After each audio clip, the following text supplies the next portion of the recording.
On the mountainsides of Appalachia grows a fierce, deceptive plant, lush and green, a lovely sight. Tangled roots so deeply rooted, creeping, crawling, covering hills and mountain banks too. Then strangles out our lives.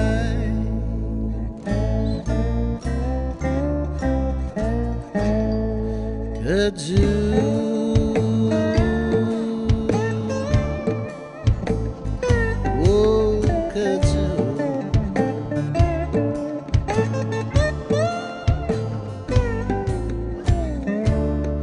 Diabetes takes a hold much like Okatsu. At first it is silent, sneaking roots into our lives. Over time it grows in silence. Local histories tell some sad stories too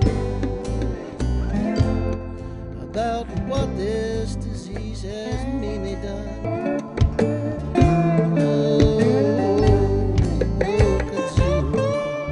I'm Sharon Denham. I'm the project director for the Vulnerable Population Project, where we're aiming to prevent type 2 diabetes in rural Appalachian counties. We're working in 3 different regions, Kentucky, Ohio, Virginia, and in Mississippi. What we have found over the last few years is that the rates for diabetes in this region are higher than in any other geographical area in the United States. The problem of diabetes is often related to or linked with obesity and physical inactivity. And what we have seen by looking at the maps from the Center for Disease Control and Prevention is that our obesity rates are some of the highest in the whole country. Many people, up to a third of the population, are actually overweight or obese. This is a major concern. Well, it's really prevalent in this area. So, and we're all sort of used to it. Some people just ignore it and think it's going to go away, but it won't. The sad thing about it is once you hear it, it will eventually be your death sentence, because you'll die with either a heart attack or stroke, probably a stroke first. So I take it personal when I think of diabetes. It goes beyond just being a chronic disease as in label, but it certainly means it has touched our lives personally. I've seen it in our communities, and hopefully we can bring it into what will plague us in terms of not just being educated around the disease itself. Mm-hmm. The Appalachian lifestyle was very different than what we have now in years gone by. In fact, people ate big meals, much like they do today, but they went outside and worked. They worked hard. They burned up those calories. Today's people, we eat those big meals. Those portion sizes are pretty large. We consume a lot of empty calories, and then we sit. We sit for long periods of time, often not realizing what we're doing to our bodies. We need to begin thinking about how do we become more active? How do we get outside and do some planned activity? And it has to be planned these days because our lifestyles mostly just allow us to sit with everything that we do. And so burning up those calories is something we have to think about in the plans that we create for each and every day.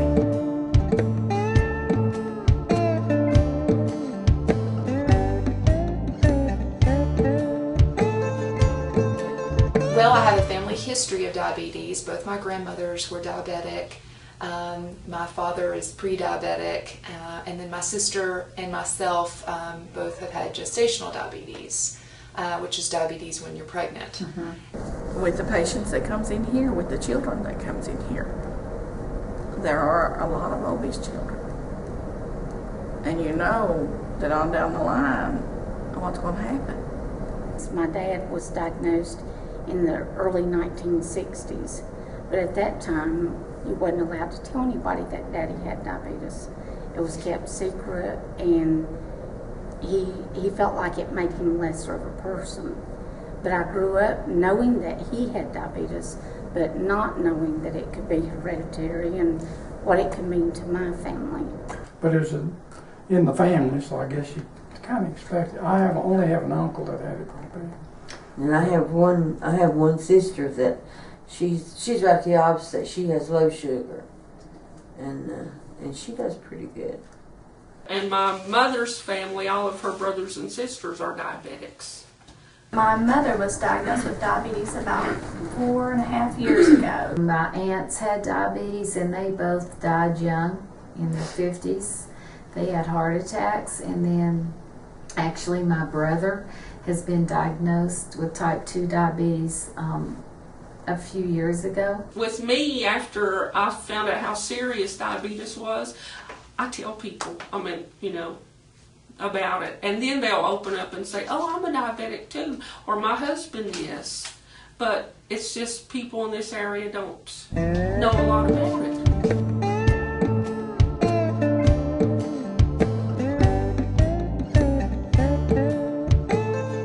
I'd like to just spend a few minutes talking about the difference between type 1 and type 2 diabetes.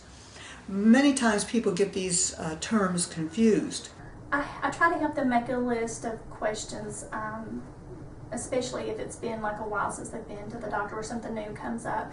Questions about medication, or questions about when was the last time you ran this test, say like a hemoglobin A1C or whatever, and what was my result, and what exactly does that mean, and is there anything I should do differently? Those kinds of things. In the past, type 1 diabetes was often called juvenile diabetes and often occurred in children or folks under 20 years old. We still see the same or very similar pattern today. In fact, when we talk about those with type 1 diabetes, we're usually talking about 4 to 6% of the people who have diabetes that actually have been diagnosed with type 1.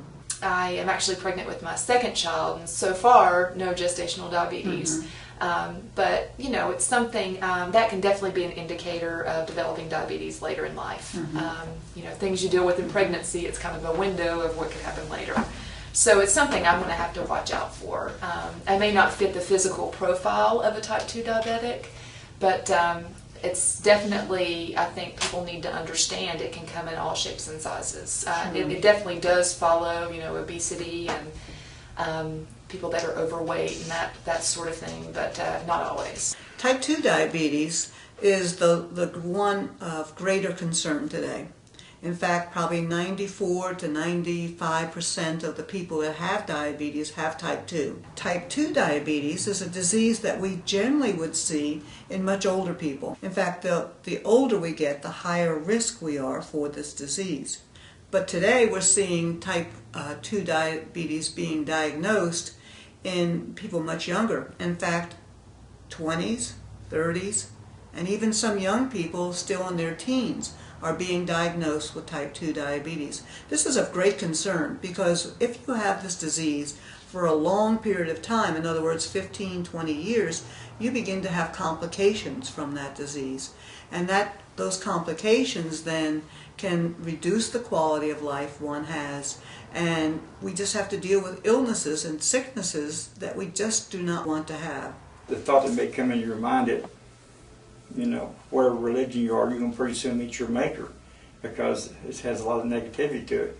When you talk about maybe losing your arms and legs and your sight and just being completely laying immobile in a bed, and you've got days or hours, days to live, it gets pretty scary. Very often people are not diagnosed with diabetes until they actually have had the disease even 5 or 6 years. And many times it's actually the complications that are bringing them to the doctor. In other words, they may be having headaches that don't go away, which could be a symptom of high blood pressure, or maybe they're having difficulty seeing, or maybe they're noticing that they're not feeling the ends of their fingers or their toes like they used to feel. And those are all indicating that there are some side effects occurring that go with type 2 diabetes. My grandmother had diabetes for years, for as long as I can remember. She ended up with multiple complications with heart attacks and open heart surgeries, and she lost her feet. So she had a lot of the complications, and this was years ago, before I knew much about it. Type 2 is preventable. Maybe not in every case, but in many of the cases. In fact, the majority of cases of type 2 can be prevented by maintaining our appropriate weight and staying active all through our lifetime.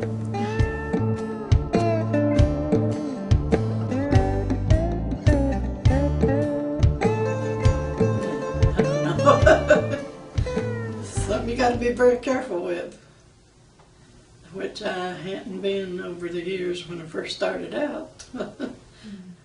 Kind of ignored the doctor a lot. And did you? Wish I hadn't now. It can be a very scary word. If you're ignorant of what the word is, it's not scary, but when you know what it is, it becomes very scary. I don't know whether it was more fearful for me because I do have a little medical education. I do work as a nurse. A lot of people don't have that. Mm-hmm. So they don't see the end result like I do. Ooh.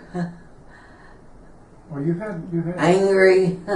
your mom had it. So yeah, I've been through diabetes with my mom since she died in 84. I guess she probably got it in 82, 3, and it killed her.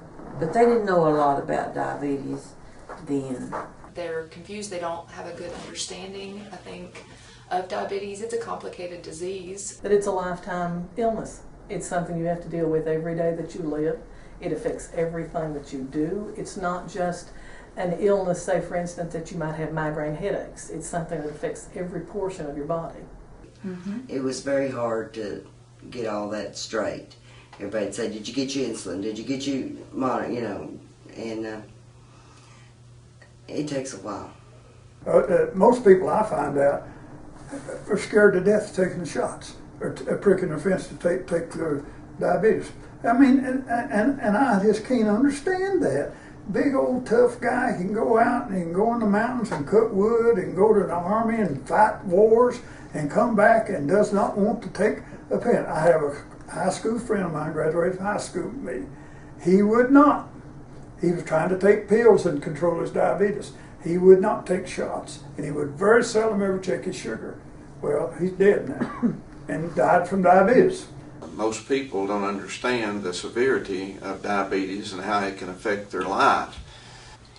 People that really don't take care of themselves and lose feet and toes and eyesight and stuff like that. So many people don't have a clear understanding of what diabetes is and of kind of more of the long-term complications or effects.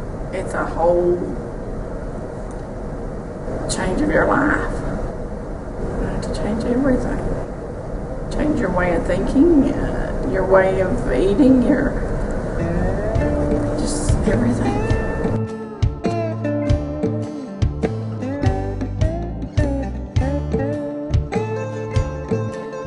It's a family disease because we spend our time together within a household. We all eat the same food that's brought into the home. And we have traditions and celebrations and rituals that we share. And those things are the things that often make us more inclined to have higher risk for diabetes within our families. If you're a person that has type 2 diabetes, then chances are there's other people in your family or even in your household that have it also. There's sometimes a genetic role that plays in developing diabetes, but I also think sometimes it's an interaction between genetic predisposition and environmental factors such as diet, lack of exercise. Definitely obesity is a major contributing factor to diabetes. Mm-hmm. I've never been, heard anything about diabetes or anything like that. I just thought, well, I'd take a couple pills, it'd be all right, But I started getting a lot of complications from other things, and I was severely overweight for most of my life. And at one time I weighed over 325 pounds. And the diabetes went uncontrolled for many years, even though I took medication, it just never was under control. And I think about a lot of people in this area, they're not aware of how serious diabetes is and can be, and I don't think they realize what exactly is going on as far as their body goes. It's really important for us to begin thinking about how it is we eat. How much food are we eating? I know if I go to a restaurant, they often serve me a platter, and that platter is supposed to be for one person. And realistically, if I eat all of that, I probably have consumed enough calories for my entire day, and maybe even a little extra. And so we have to think about the foods that we're eating, and unfortunately, many young people today really don't know how to cook. Of course, the way that we were all taught to cook, you know, when you've grown up in the South, you love gravy and fried foods, and I think that puts us at risk. Probably the way we were taught. And in this area, the culture is Southern food. You know, fried potatoes, cornbread, all the things you're not supposed to eat. That's what people in this area grew up on. When we think about managing diabetes, it really is a number of things you have to watch for. Certainly eating the right foods, eating the right portion size, avoiding very sugary products and things that are high in carbohydrates are important. But there's other things too one needs to be careful about. For instance, do you go to the doctor and see them regular? Being active. It's very important that we exercise and get some vigorous activity every day. Just the lifestyle of people in this area. We're more of a laid-back type of people. You know, you don't have to be in a rush all the time. And we enjoy food. We enjoy what we eat. We enjoy life. And we enjoy religion, church, and when you go, there's always food. We also need to think about medication. Now, everyone that has type 2 diabetes doesn't always take medicine. Some people can monitor their disease and manage it very well by the foods that they eat and by the exercise that they do. Get your body settled down, and then perhaps you can go back and use the pills. And or if you lose a lot of weight, you may not even need any medication for a while.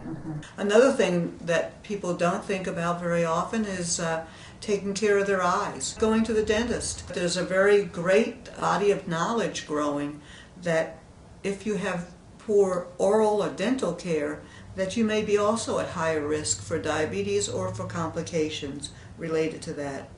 We do know also that type 2 diabetes can lead to complications, and those complications might be something like high blood pressure, a heart attack. You know, when people think of cancer, they think of fright and fear and things. Well, you know, when thinking diabetes, they don't always think of that, but it affects every aspect of their life, and I think there's a lot of things about diabetes that maybe people don't think of. You know, lay people may not realize how many things it does affect. You know, their eyesight, their kidneys, their skin, their extremities, you know, their health, everything about them, their diet that they have, what they have to eat from now on, their medications. It complicates all their treatments. It makes them more at risk for a lot of diseases.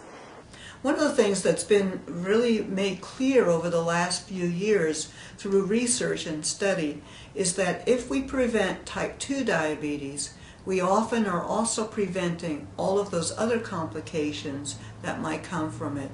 So this is a very good reason for us to really be much more concerned about our lifestyles.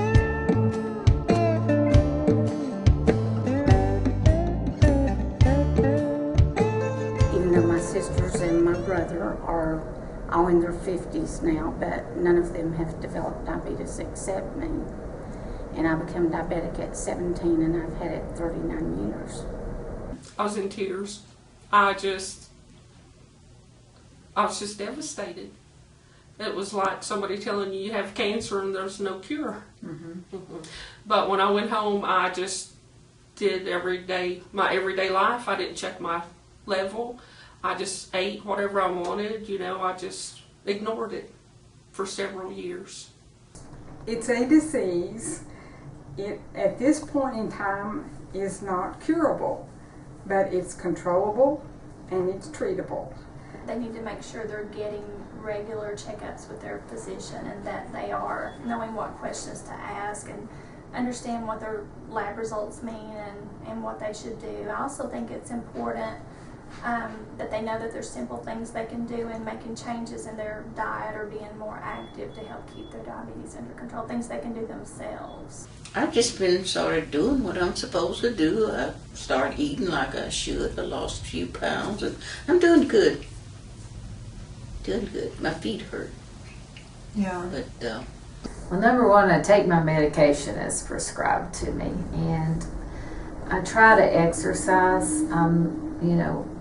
I'm better at times. Like I'm planning to start back the gym again September 1st, but during the summer, I try to walk, decrease my stress level, drink lots of water.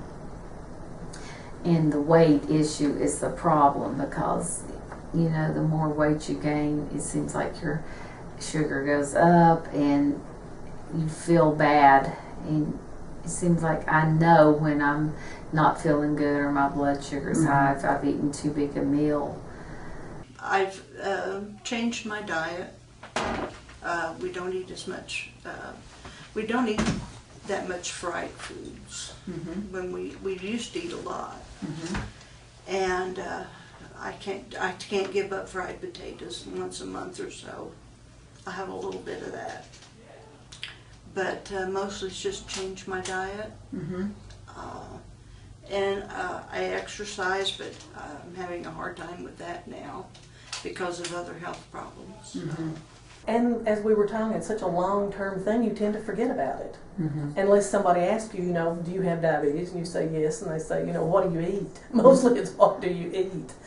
I was doing good for a while, and all of a sudden it's just gone plumb to the top, and I'm having trouble getting it down. But it was 140 one time this week, and then this morning it was 200.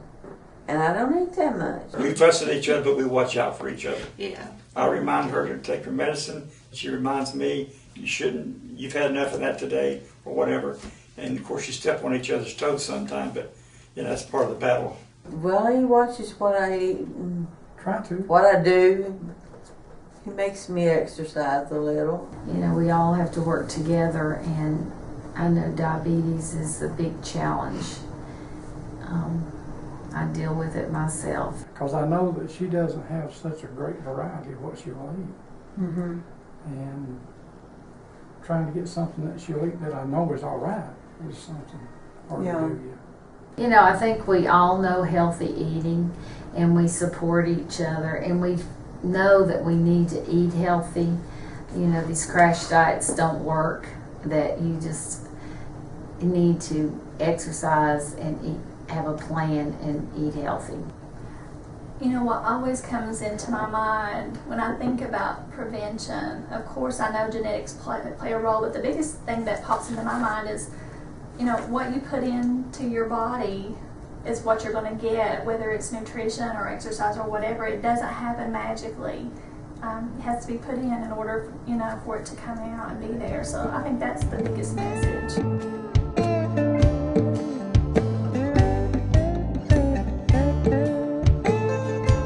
In this project, we're working with diabetes coalitions from each county.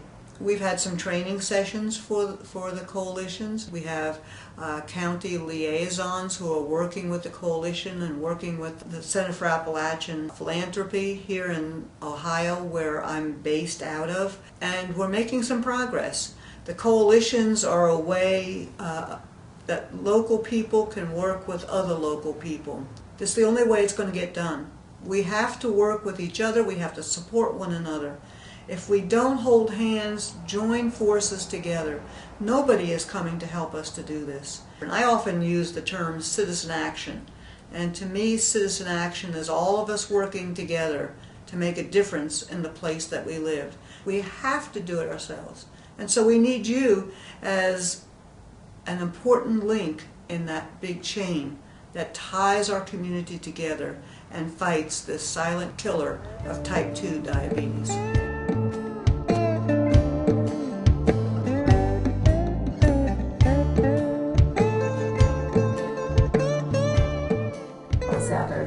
And there were so many people on canes and walkers, and it just made me think that, you know, that could happen to me if I take better care of myself, that I could be the person that, you know, has a stroke or gets where I'm not able to move. I didn't have a clue what to do.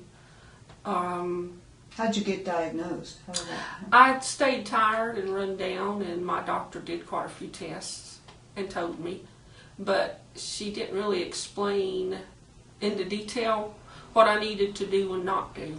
So I just let it go. And then one day I was driving down the road and I passed out. I was on the way to the doctor because it was almost 500, and I passed Your out. blood sugar. Was almost 500, and I thought, well, I really need to go and see what's going on. And then when I did, it opened my eyes to that it's something that's really important that you need to check out. I think families feel so overwhelmed sometimes, just thinking, you know, maybe I do want to be healthier and incorporate some changes, but I just don't have the time or the resources. So I think helping them to see simple and inexpensive things that they can do that don't take very much time or resources, that can make a significant impact on their family's health. I think those are the key messages that families can benefit from. Well, I was fighting a losing battle. I mean, you know, I was losing before the battle ever started because I did not know how to help myself, and that really frustrated me. That really made me mad. Like I said, my wife kept saying, "Well, this woman Pam Hinkle's got a diabetes class up at Buck General. Won't you get in that and see, you know, won't you call her and see if you can set up something and let her explain?" I don't need explaining, you know. I know what I'm doing. Other people do this. I can do this, you know. But no. If you don't know the information, you don't know you're doing something wrong. But if you can go say, "Whoa, I've been doing that and I shouldn't." So if you put the information out there and people take the time to go listen to it, information is knowledge and knowledge is wisdom. So you can help yourself. But if you don't get up off the couch or whatever you're doing to go find out about the information, you're not going to learn anything. So education is a backbone of everything, you know. And I think this should really be taught in kindergarten. You know, if you got it as a little kid, then you know you can't wait till you're messed up and then learn about it. If you're going to teach a child about, say, diabetes or something, young is the time. Because they're more interested in everything then. All the things that we're seeing are looking at towards changing your community and your infrastructure. It's hard for individual people to change their own behaviors, which of course is important, but if you can make it easier in any way by changing their environment, that seems to kind of be the thinking of most of the projects that we're working on right now. Once a year for the children in Russell County, they have a diabetes camp. I worked with a program for a while with children who had disabilities. Their therapists, say physical therapists or occupational therapists or speech therapists, would come in weekly, but they couldn't really make a difference. What makes the difference is what the families decide to do with that information and take and do, because really their family is the therapist. And the same way, you know, with individuals, we're there to support and help, but we can't be there all the time, and they have to take what information that they have and they have to decide to make the change and be responsible for their health. I usually go. And volunteer to help with the kids. And my nieces and nephews are small, so I get their families to bring them so that they can learn more about diabetes, because I don't want them to end up with diabetes if they can help it. We did a program through the Virginia State Nutrition Office called Champion, and that's also an acronym. And there was one program for working age adults. I think it was from like 20 to, I guess, on up to 64, whatever, just the working age. And we partnered with work sites. We actually scheduled work sites, and we would come out and do this program with their employees who wanted to participate. And it was I believe, a 6-week program. And a lot of the same information that we use with our Schools on the Move, just around nutrition, physical activity, healthy behaviors. They also could earn incentives. I do go to a support meeting once a month for diabetes, and it's really informational. We have lots of information available through the training programs at the health department, and for years we've had diabetic training, so I think it's out there. You have the support there. You see other people that have the same issues that you have, and at the meetings are very informative. They give us handouts. They usually do our A1C test. Sometimes they'll do a cholesterol test, but it's just really informative. It's great. And most of the time, the women I see, they cannot afford their supplies. You know, their insulin syringes, the strips, that's a big issue. There's just not money to purchase those things. I think there's lots of information given to the patients, but when it comes right down to being able to afford your supplies, medication, there's availability to help you purchase your medicine, but the strips are the biggest issue that we have. One thing that we have been working on is helping low-income families who receive food stamps or SNAP benefits to be able to use their benefits at farmers markets. We've just recently helped through a grant, helped 2 farmers markets become certified to accept SNAP benefits. So clients can actually swap their SNAP cards at farmers markets, which sometimes have more reasonable prices on their produce. We have a grant that we've worked with to help them use their SNAP benefits to purchase like a produce box through a program called Angel Food. And it's a really good price for a box of produce that can't necessarily be matched at a local grocery store. Well, I think it would be good if we could give them simple ways to exercise, and also simple cooking tips, things that would help. And I know Shirley Miller has the classes that help patients learn these techniques, but maybe if we could travel to different areas and do it instead of just having the people travel to us. Because like you said, a lot of people don't have gas mileage, and they have to travel pretty far to get here to Wise. I think it would be helpful if we did bring it up in church more, and had small educational classes for the church members to attend, even before church or after church, or for the pastor to bring it up, and have more pamphlets available in the churches. We've had certain churches that have been real supportive in like allowing us to use their facilities to do community meetings or educational programs and different things like that. And just recently, through one of the programs around childhood obesity, we've actually been partnering with Glenmorgan Chapel Church, which is where we are today, to help promote the Angel Food program. Are getting ready to start a new project that's called CHAP. And that's around teaching individuals in the community to be health ambassadors for people that they know. So we're hoping to partner with several churches throughout our district to teach 10 ambassadors at a time to advocate for their family members, their church family, or anybody else they want to help advocate for around knowing more about health equity and disparities, how to navigate the healthcare system, what to ask your doctor, resources in the community, and that type of thing. If there's anything I can do or say to help somebody, that is one of my favorite songs. If I can help somebody as I travel this world. then my living will not be in vain.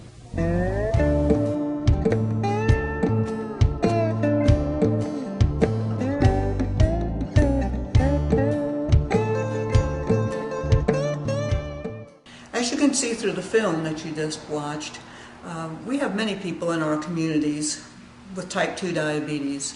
Many of our friends and neighbors, loved ones, people we care about, and people we don't know so well are living with type 2 diabetes. We need to do more about this disease than we have in the past. It's up to us. We have to make the changes. There's not very much likelihood that a doctor's going to come to town to make the difference. The local hospital can help, but they're not going to solve the problem. It's really about you and me and what we can do as we work together to make some changes. In every county in our diabetes project, we have a diabetes coalition. Some of these coalitions have been around for several years and have done some wonderful work in the counties. Many times people don't even know they're there. We need to strengthen these coalitions. We need you. We need you to come and to get involved and to be part of this work. Learning about the disease and talking to one another, teaching one another. Diabetes truly is a family matter. It is something that we need to focus on. It's our family health routines that often get us into this problem of high diabetes risk. And it's changing those routines within our families and our neighborhoods and our communities, our churches, our schools, that's going to make a difference. I'd like to encourage you to become part of your local diabetes coalition. Find out what they're doing. See how you can get involved. We need you to take part.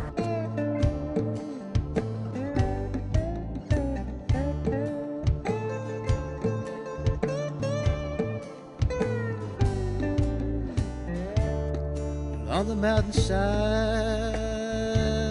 of Appalachia grows a fierce, deceptive plant, lush and green, a lovely sight,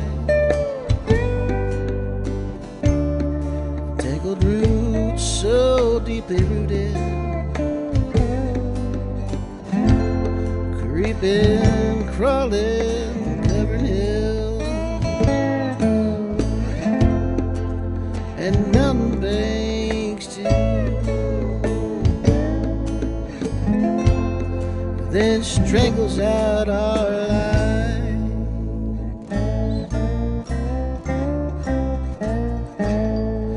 kudzu.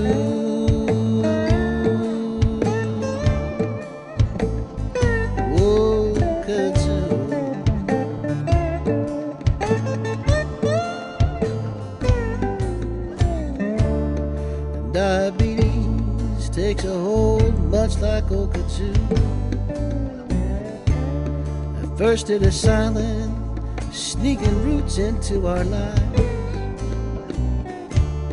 Over time it grows in silence. Local histories tell some sad stories too about what this disease has mainly done. And diabetes in our families, rooted like old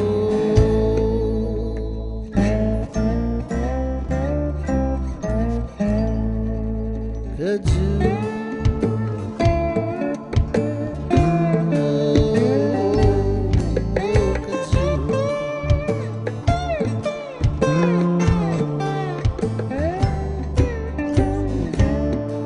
Our families and our home place, yet the lifestyles we've adopted are much like old kudzu. And diabetes is a family matter. Its roots are our routines and habits. In love and care we must fight the battle to rid our lives